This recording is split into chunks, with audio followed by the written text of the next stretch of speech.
SRK government PG college Rajsamand BA part first sociology के सभी students का स्वागत है। डियर स्टूडेंट्स, आज की क्लास में हम अध्ययन करेंगे आपके पेपर फर्स्ट समाजशास्त्र का परिचय। इस पेपर के यूनिट सी का टॉपिक है सामाजिक समूह के प्रकार, टाइप्स ऑफ सोशल ग्रुप। तो आइए शुरू करते हैं। सामाजिक समूह के प्रकार। सामाजिक समूह का जो वर्गीकरण है वो इस प्रकार से किया गया है। इनमें कुछ पॉइंट्स के आधार पर इसके प्रकार बताए गए हैं। तो इनमें से पहला है सदस्यों की संख्या के आधार पर। समूह छोटे भी हो सकते हैं और बड़े भी हो सकते हैं, और एक सामाजिक समूह में सामाजिक संबंध किस प्रकार के होंगे ये सदस्यों की संख्या पर निर्भर करता है। जॉर्ज सेमेल, जॉनसन और होमन्स ने छोटे समूह को समाज के आधार के रूप में महत्वपूर्ण बताया है। सदस्यों की संख्या के आधार पर मैकायर और पेज ने राष्ट्र और प्रांत जैसे बड़े समूह का उल्लेख किया है। औपचारिक और अनौपचारिक समूह। औपचारिक समूह इस प्रकार के समूह की स्थापना किसी विशेष हित या उद्देश्य की पूर्ति के लिए की जाती है। औपचारिक समूह में सदस्यों के पारस्परिक संबंधों में घनिष्ठता और आत्मीयता का अभाव पाया जाता है। राजनीतिक दल, श्रमिक संगठन, विद्यार्थी परिषद, कॉलेज, स्कूल, राष्ट्र आदि औपचारिक समूह के उदाहरण हैं। स्थायित्व के आधार पर। स्थायित्व के आधार पर समूह को स्थायी और अस्थायी समूह में बांटा गया है, जैसे परिवार, नातेदारी समूह, शिक्षण संस्था आदि, जिनकी हर समय आवश्यकता बनी रहती है। ये समूह स्थिर समूह की श्रेणी में आते हैं। दूसरी ओर कुछ अस्थिर समूह भी पाए जाते हैं, जैसे भीड़, श्रोता आदि, जो बहुत ही कम समय के लिए समूह के रूप में बने रहते हैं। हम की भावना के आधार पर। हम की भावना के आधार पर दो समूह प्रमुख रूप से पाए होते हैं, अंतः समूह और बाह्य समूह, और ये वर्गीकरण समनर के द्वारा प्रस्तुत किया गया। समनर ने हम की भावना के आधार पर समूह के दो प्रकार बताए, अंतः समूह और बाह्य समूह। तो अंतः समूह को हम समूह या और बाह्य समूह को वे समूह भी कहते हैं। अंतः समूह को हम समूह और बाह्य समूह को वे समूह कहते हैं। ये वर्गीकरण दिया है समनर ने।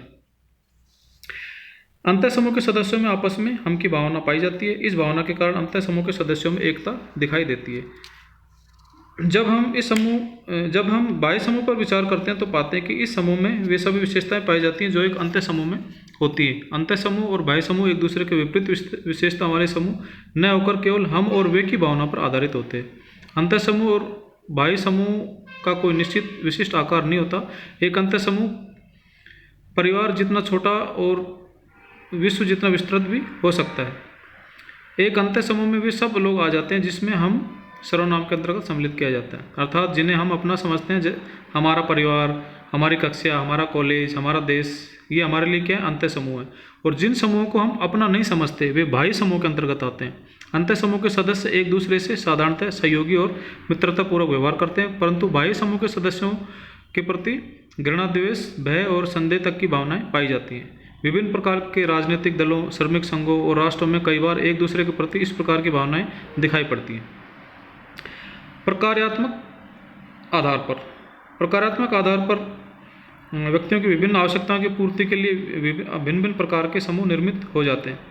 व्यक्ति का शैक्षणिक, व्यावसायिक, राजनीतिक, मनोरंजनात्मक आवश्यकताओं की पूर्ति इस आधार पर बने हुए समूह के माध्यम से होती है। नगरों में अनेक शिक्षण संस्थाएं, व्यावसायिक संगठन, राजनीतिक दल, संगीत, मित्र मंडली, क्लब आदि दिखाई पड़ते हैं। तो गिडिन्स तथा गिलिन और गिलिन नामक जो विद्वान थे, इन्होंने इन समूहों को ऐच्छिक तथा अनैच्छिक समूह के रूप में समझाया।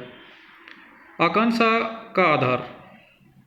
संदर्भ समूह। यह भी समूह निर्धारण का एक महत्वपूर्ण आधार है। मर्टन ने इस आधार पर संदर्भ समूह की विस्तृत रूप से विवेचना प्रस्तुत की, और मर्टन उस समूह को संदर्भ समूह मानते हैं जिसका कोई व्यक्ति सदस्य तो नहीं है परंतु सदस्य बनने की आकांक्षा रखता है। यह आकांक्षा उसकी मनोवृत्तियों, मूल्यांकनों तथा व्यवहार को प्रभावित करती है। मर्टन की मानता है कि सापेक्षहीनता के कारण संदर्भ समूह का निर्माण होता है। सापेक्षहीनता का यहाँ तात्पर्य यह है कि यह है कि व्यक्ति के मन में अपने समूह के प्रति हीनता के भाव जागृत होते हैं और वह किसी अन्य समूह को ऊंचा समझने लगता है। उसे अपने समूह की तुलना में दूसरा समूह श्रेष्ठ लगने लगता है।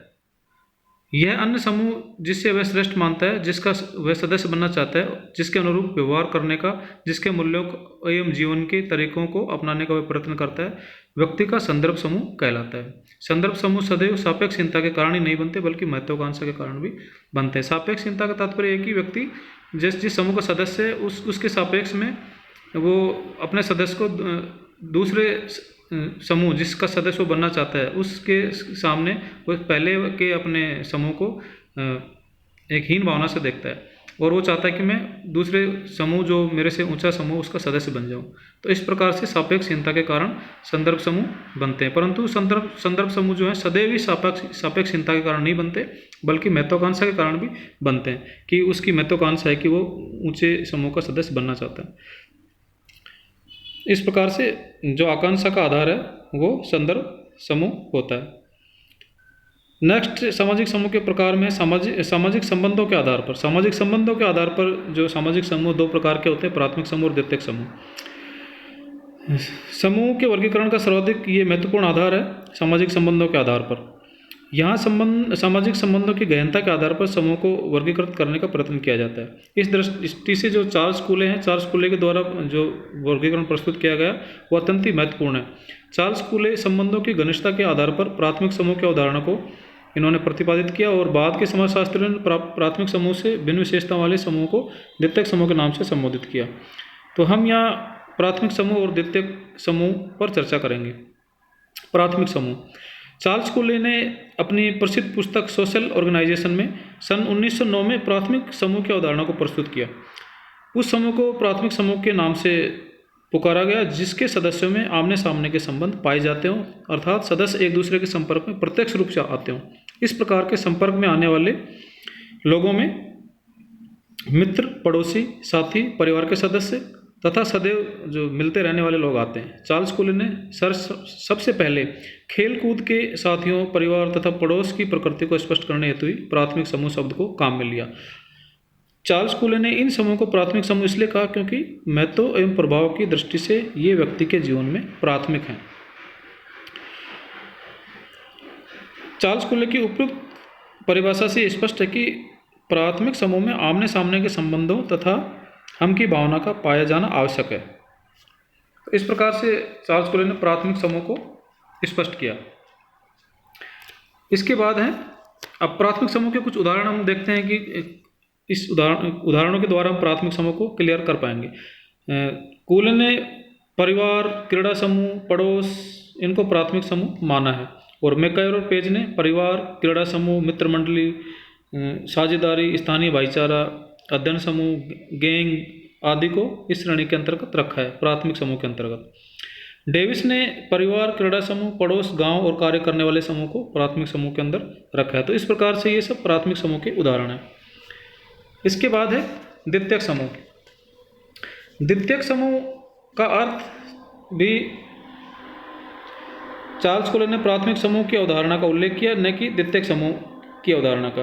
कि जो कूले इन्होंने तो सिर्फ प्राथमिक समूह की अवधारणा ही प्रस्तुत की, और इन्होंने स्पष्ट किया कि प्राथमिक समूह किसे कहेंगे क्या और प्राथमिक समूह की क्या विशेषताएं हैं। लेकिन जो द्वितीयक समूह है, द्वितीयक समूह को जॉर्ज सी होमन्स तथा किंग्सले डेविस इन विद्वानों ने द्वितीयक समूह को स्पष्ट किया।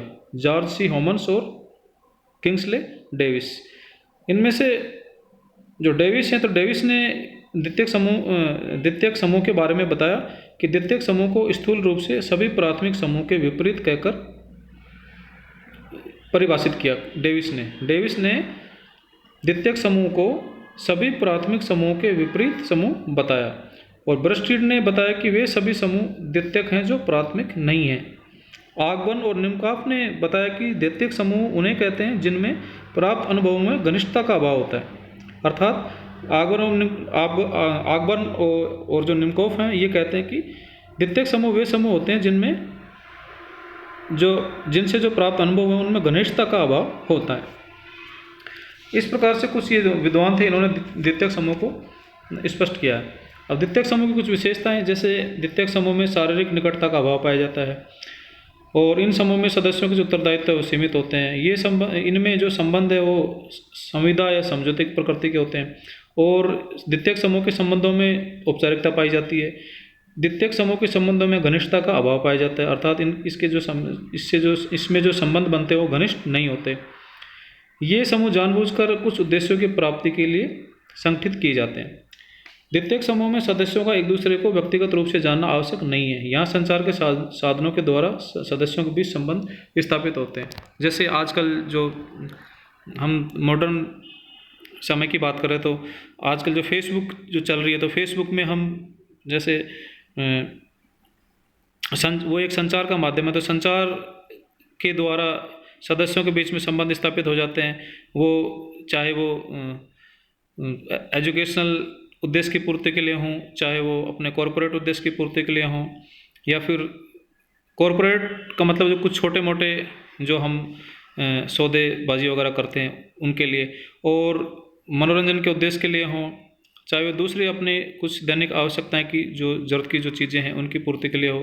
तो इसमें हम जो संबंध है वो जब इसके माध्यम से स्थापित करते हैं तो हमें पहले ये मालूम नहीं होता कि ये व्यक्ति कौन है, क्या है, कहाँ का रहने वाला। व्यक्तिगत रूप से हम उसको नहीं जानते कि जैसे हम उससे कभी मिले हों और उससे परिचित हों, ऐसा नहीं होता, लेकिन उसके बावजूद भी संबंध स्थापित हो जाते हैं। तो इसलिए इसको हम द्वितीयक समूह कह सकते हैं। तो इस प्रकार से द्वितीयक समूह में औपचारिकता पाई जाती है, संबंधों में घनिष्ठता का अभाव होता है और शारीरिक निकटता का अभाव पाया जाता है। इस प्रकार से इसकी कुछ विशेषताएं हैं। अब हम कुछ अंतर देखेंगे प्राथमिक समूह और द्वितीयक समूह में।